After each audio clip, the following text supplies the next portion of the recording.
Alright guys, it's that time again. It's the middle of winter in Tassie, so that only means one thing, and that's prepping for the $1,000 track.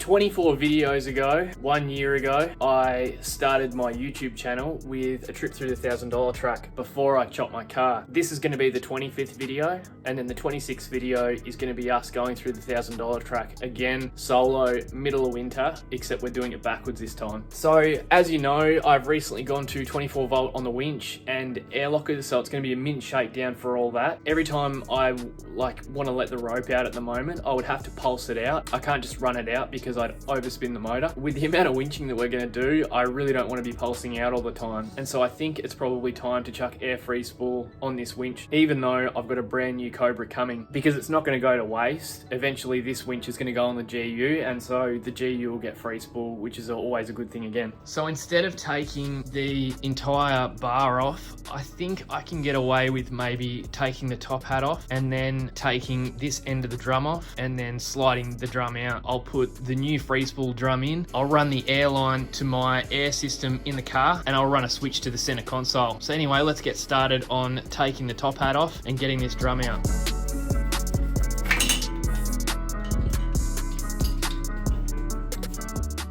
The only reason I'm cutting that is because I'm putting a new hook on anyway.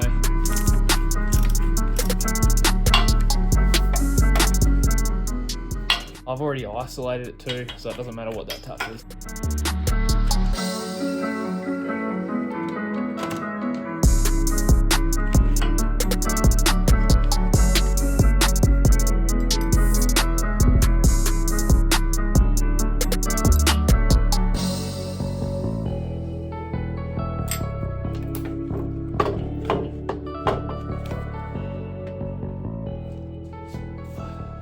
So everything looks good in there. Now what I'm going to do is take off this end plate and undo those two 13 mils and these two bolts here. 1 hour later. Alrighty, that was a bit of a battle, but managed to get the end off, slide the drum out. When the air free spool drum gets here, I can slip it in there, put the end back on. Hopefully tomorrow night or the night after, we can put the drum in it. Obviously this is all in preparation for that trip. Might do some wiring for the new air solenoid for the air free spool tomorrow night. So stick around, we'll do the next part of this.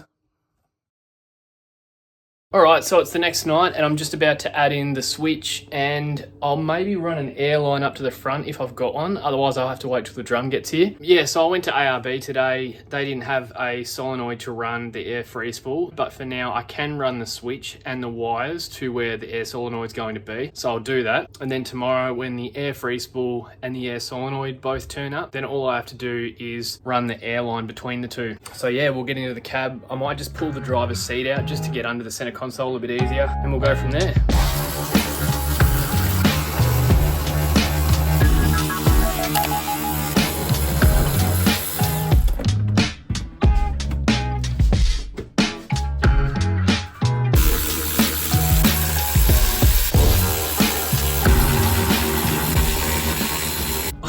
For the life of me what's going on under here, so I might just figure out what's going on and I'll get my new switch. It's going to go here and I'll check back. Alright, I didn't film much of that because it was boring as, but I'm going to show you what's going on in here. It's like a little distribution box for power. This is what I used to run my air lockers from, and so we got rear locker, front locker, which now turn on my two locker solenoids for the air lockers, and then here I've got air free, which is my air free spool. Now when we put this in, we put all the wiring and foundation in ready to add stuff, and so all I needed to do is add a switch here and that relay turns on now.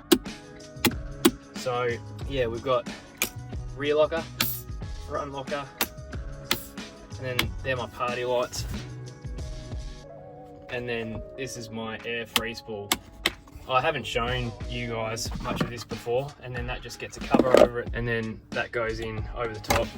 All I've done is connected this switch here, and that is going to be this here, which is going to go into a new solenoid, which is going to run an air line to my winch free spool. And so just to give you a bit of rundown of everything that's going on back here, I know it looks messy. I'll try and zoom out a bit. As you know, I've got the inner drive DC to DC.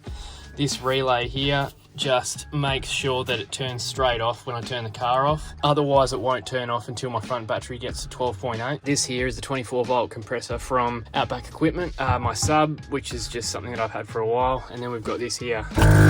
And so that runs my fridge and just a bunch of chargers, my air compressor off that one. And so when I'm driving, all I do is turn on my volt gauges so that I know what my battery voltage is at. And then I always have the compressor on just so I can turn the lockers on whenever. Rear, front. Yeah, so that's pretty much the system going on back here. The only reason we're even in here is because I added the air free spool into here. So tomorrow when my solenoid and air drum turn up, I can just screw that onto the end there and then run the air line through the floor and then up to the front with my other big winch cables. Obviously, the best way to test is to hook up that new connection to an Ultimate 9 light bar and try it. Now I think I'm going to focus on getting my spares and toolboxes sorted out. So I've actually got a couple of CVs that I'm going to chuck in. They should be here tomorrow or the next day. It's a bit extreme taking GU CVs, but you know, it's a pretty serious place and I am only running factory GU CVs and I'd rather carry them than not have them. So yeah, I've got the CVs that are going to go in when they turn up and I've got a spare winch solenoid, which is what goes on the end of the motor there. I'm still nutting out 24 volt and the two main things that you can ruin are the solenoid or the winch motor.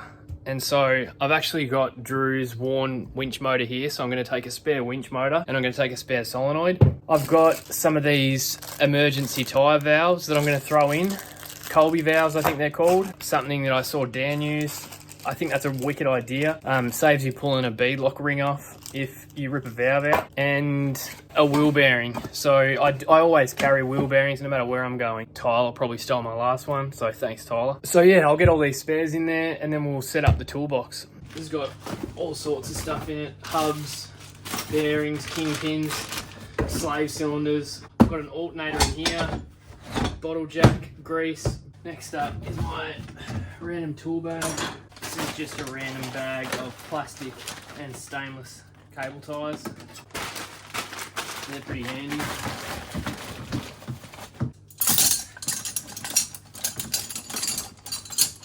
I really need to sort out a better tool situation, but anyway.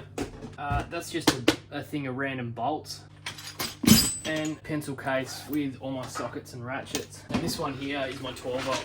The only thing left to go on top is all my power tools. I know it might seem like I'm going a bit over the top, but this place really is no joke. Like, it's pretty remote. And then like you've got to take another vehicle in there to get out. Yeah, it would be a nightmare. So you really do have to try and be self-sufficient. But yeah, I think that's honestly all we can do for tonight. And yeah, the drum should turn up in the morning and I should be able to go and get that solenoid to run it in the morning. So yeah, this is going to be a lot easier with free spool. Like you can imagine trying to pulse 50 meters of rope up a hill instead of just being able to click a button and just pull it freely. So yeah, it's going to be a lot better. But yeah, we'll leave it there and I'll pick you back up tomorrow. I'm on the sound, hoodie season, back around, no more summer bounce, little squeeze out, squeeze, keep that indoors when we're throwing down, oversized jumper with our underwear out. I'm on the sound, hoodie season, back around, no more summer bounce, little squeeze out, squeeze, keep that indoors when we're throwing down, oversized jumper with our underwear out.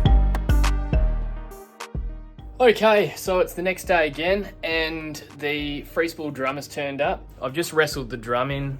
There's nothing really fun to see there. So that's the air free spool drum and there's like an air fitting in the end of it. So I'm just putting the winch back together now. Then I just need to attach this to my air manifold, plug that wire in that I put in last night and then run the air line from this up to the winch and then we have an air free spool. I'll finish getting this winch in and then we'll move on to the next step.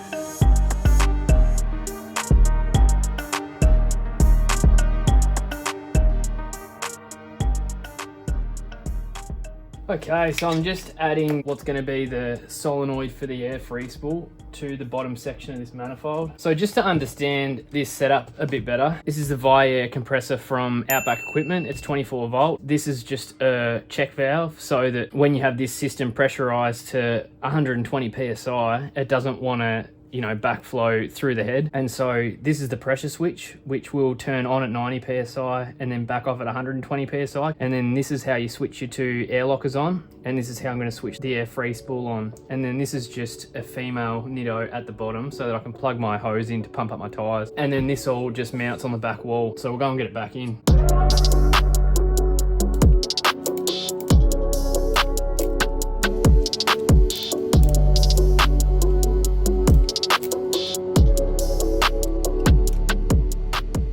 Okay, so I've got the airline. That's going to get cable tied up nice along my other two winch wires there. It's going to come through here and then up through that gland there. So I'll feed that through and then I'll neaten all this up with cable ties. I won't bother showing you this. This is just me crawling around under a car like an idiot. Okay, so we've got the air system here with the manifold. So we've got rear locker, front locker, air free spool, and that is rear locker, front locker, and air free spool. All the airlines are run, it's all mint. I just need to run the rope onto the drum. But before we do that, I've just got to put a new hook on. So this is how I do it at least. I get a meter of slack and you want to go 1, 2, 3, 4. And then you go back down the middle.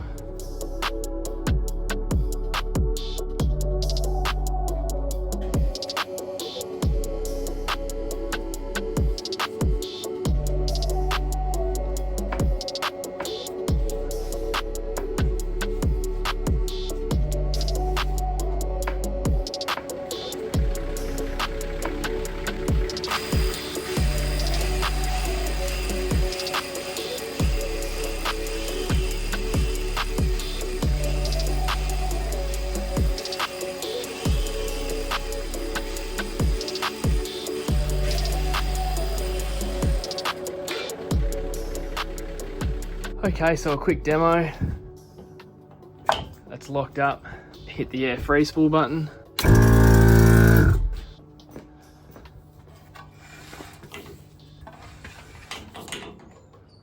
Honestly comes out like it's probably the easiest free spool I've ever felt. Before we do wrap this up, I did get a delivery today, which is pretty awesome. Outback Equipment have sent me some recovery gear right on time because I leave to do the $1,000 track in 2 days. So we'll go through what they sent me because that's going to be coming on the trip. It's actually a pretty cool bag. It looks pretty heavy duty.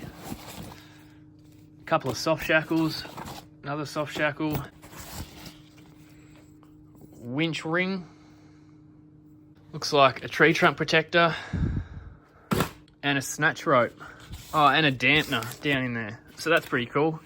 So yeah, huge shout out to Outback Equipment. Thanks heaps for that, guys. That's going to come in heaps handy, especially this weekend. Those guys always look after me, and this recovery gear is going to get absolutely abused.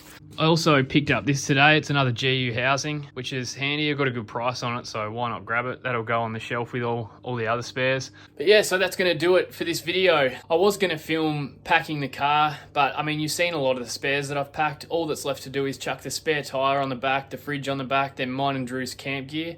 I'm probably going to put a row of good wood because it's hard to find good wood in there, just to camp, because Drew and I are going to camp at the start of the track, so we're not going to come by much good wood. Yeah, don't forget to subscribe because the next video that I'm going to be uploading is us doing the $1,000 track again solo, except this time we're going to be doing it backwards. So we're going to end at the hut, which would be cool because psychologically it kind of gives you a destination to get to. So yeah, hopefully that'll go smooth. This time I've got both air lockers, 24 volt to the winch and air free spool, so it'll be cool to go out and put all those new mods through the motions. So stay tuned and I'll see you in a fortnight. Cheers guys.